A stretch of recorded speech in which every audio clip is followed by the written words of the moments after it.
આજરોજ બીજી ટર્મ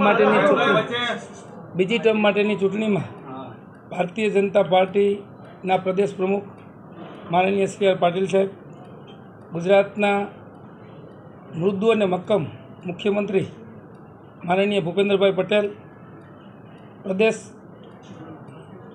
સમગ્ર નેતૃત્વ તેમજ જિલ્લા ભાજપ પ્રમુખ, પ્રભારી, મહામંત્રીશ્રીઓ અને એમની ટીમ અને ખાસ મારા 19 સાથી ડિરેક્ટરોના સહકારથી જે મને બીજી ટર્મ માટે રાજકોટ માર્કેટિંગ યાર્ડ, જે સૌરાષ્ટ્રનું પ્રથમ નંબરનું યાર્ડ છે, અને એમને મને આ યાર્ડની સત્તા અને ધુરા સોંપેલ છે, એ બદલ હું સૌનો આભારી છું અને આભાર માનું છું. એવી જ રીતે સહકારી આગેવાન રાજકોટ જિલ્લાના તમામનો હું પણ આભાર માનું છું. આ તકે મારી ઉપર જે વિશ્વાસ મૂક્યો છે એ પહેલી ટર્મમાં મને મેન્ડેટથી બેસાડવામાં આવ્યો અને મને જે કામ સોંપવામાં આવ્યું હતું એ કામ મેં અને મારી ટીમે પ્રમાણિકતાથી કર્યું છે. આવનારી ટર્મમાં પણ આ અમારી 19 જણાની ટીમ છે, એ પણ એક સાથે અને એક નિર્ધારથી રાજકોટ યાર્ડ ગુજરાતમાં પહેલા નંબરે કેવી રીતે આવે એના તમામ પ્રયાસો કરશું. અહીંયા કોઈ જાતનું રાજકીય દાવપેચ આ યાર્ડમાં છે નહીં અને બીજાના દાવપેચ ચાલશે નહીં.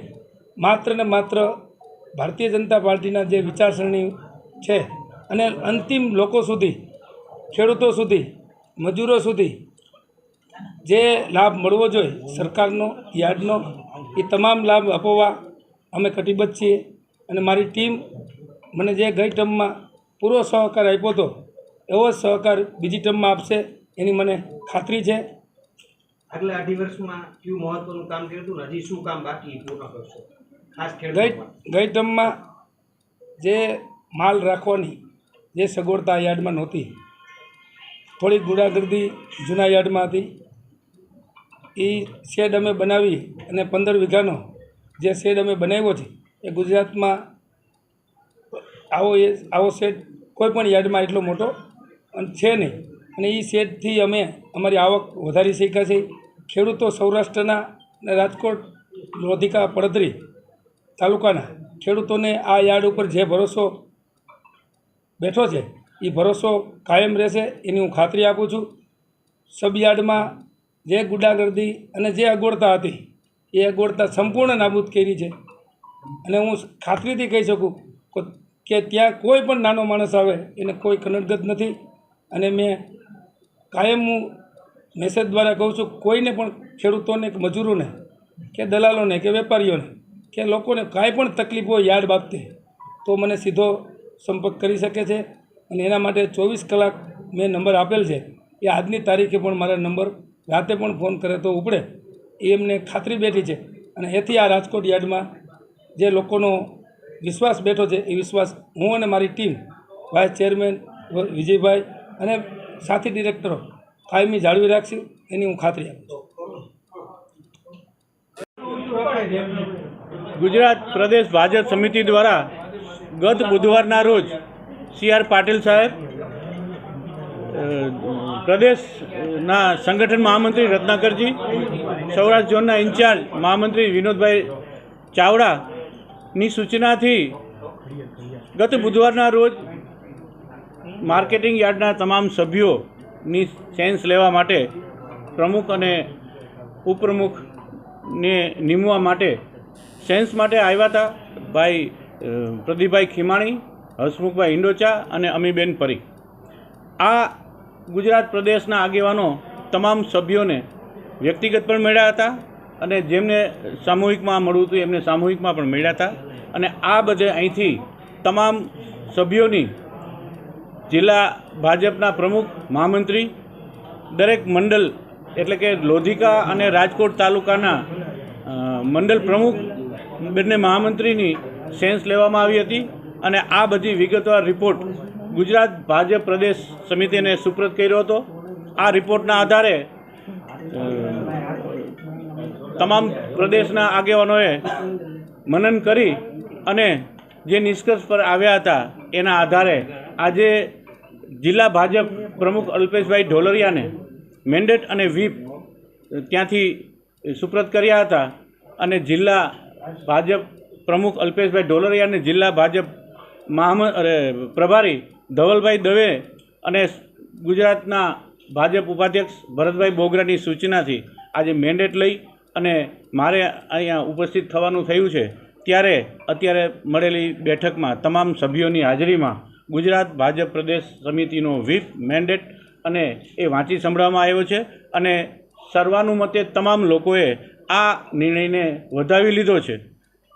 જે કંઈ હરીફ એવા મિત્રો જેની ઈચ્છા હતી કંઈક ચેરમેન કે વાઇસ ચેરમેનમાંથી એ લોકોએ પણ એક જ વાત કરી છે કે ગુજરાત ભાજપ પ્રદેશ સમિતિના આ નિર્ણયને અમે દિલથી વધાવીએ છીએ. એટલે હમણાં હવે ચૂંટણી પ્રક્રિયા પણ શરૂ થશે અને સર્વાનુમતે પ્રમુખ તરીકે પુનઃ જયેશભાઈ બોગરાની નિમણૂક કરવામાં આવી છે. વાઇસ ચેરમેન તરીકે વિજયભાઈ કોરાટને પસંદગી કરવામાં આવી છે અને બંને મિત્રોને ગુજરાત પ્રદેશ ભાજપ સમિતિના પ્રમુખ સી.આર. પાટીલ સાહેબ વતી, રત્નાકરજી વતી અને વિનોદભાઈ ચાવડા વતી તથા ધવલભાઈ દવે અને અલ્પેશભાઈ ઢોલરિયા વતી મેં શુભકામના પાઠવી છે.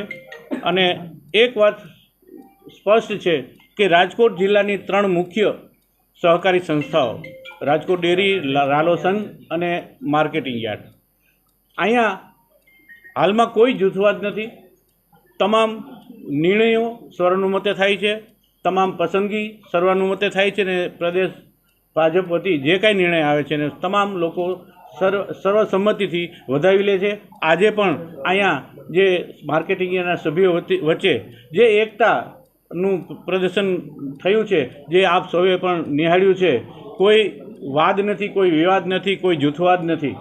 માત્ર એક જ વસ્તુ છે કે જ્યારે નરેન્દ્રભાઈ મોદી જે સહકારની પ્રવૃત્તિને વિકસાવવા માટે અલગ સહકાર ડિપાર્ટમેન્ટ શરૂ થયું છે, આપણા ચાહીતા નેતા અમિતભાઈ શાહને એના મંત્રી કેબિનેટ મંત્રી તરીકે બેસાડવામાં આવે છે, તો ગુજરાત અને ભાજપમાં સહકારી માળખું કેમ સુંદર રીતે કામ કરે. આપ સૌ જાણો છો કે રાજકોટ ડેરી હોય કે રાલો હોય કે માર્કેટિંગ યાર્ડ અત્યારે ખેડૂતો માટે અને સહકારી મિત્રો માટે પ્રમાણિકપણે કામ થઈ રહ્યું છે અને વધુ સારી રીતે કામ ભવિષ્યમાં થશે. આટલું જ કહીને હું વિરમું છું. બાપુ, પરસોત્તમ સાવલિયાને ક્યાંક દુઃખ લાગ્યું એવું લાગે છે? ક્યાંય મને લાગ્યું પરસોત્તમભાઈ મારી બાજુમાં જ બેઠા હતા અને પરસોત્તમભાઈએ જ સૌથી મને પહેલાં એ કીધું કે બાપુ જે નિર્ણય થાય આપણે સૌએ દિલથી વધારવાનો છે. ગાંધીનગર સુધી લોબિંગ થયું આ યાર્ડ જેવી ચૂંટણી માટે શું જવાબ લઈને?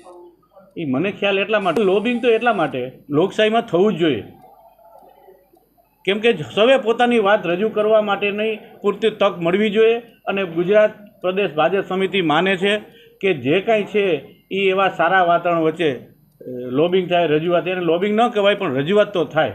આજ મને પણ ઈચ્છા હોય કે હું આગળ ક્યાંક હોદ્દા ઉપર બિરાજું તો લોબિંગ તો થાય, પણ લોબિંગની વાત જુદી છે. અને પછી ચૂંટણી થયા પછી જે એકતાને થી વાત ભાઈચારા સાથે જે કામ થઈ રહ્યું છે, જે યાર્ડમાં પણ બતાવી છે, રાલોમાં પણ બતાવી છે અને રાજકોટ ડેરીમાં પણ બતાવી છે. અત્રે એક વાત આપને હું કહી દઉં કે જિલ્લા સહકારી આગેવાન જયેશભાઈ રાદડિયાના નેજા હેઠળ જે સહકારી પ્રવૃત્તિમાં પ્રમાણિકપણે કામગીરી થઈ રહ્યું છે, યોગ્ય વ્યક્તિની પસંદગી પણ થઈ રહી છે અને પ્રદેશ ભાજપ વતી જે સૂચના આવે છે એનો ચુસ્તપણે અમલ કરવામાં આવે છે.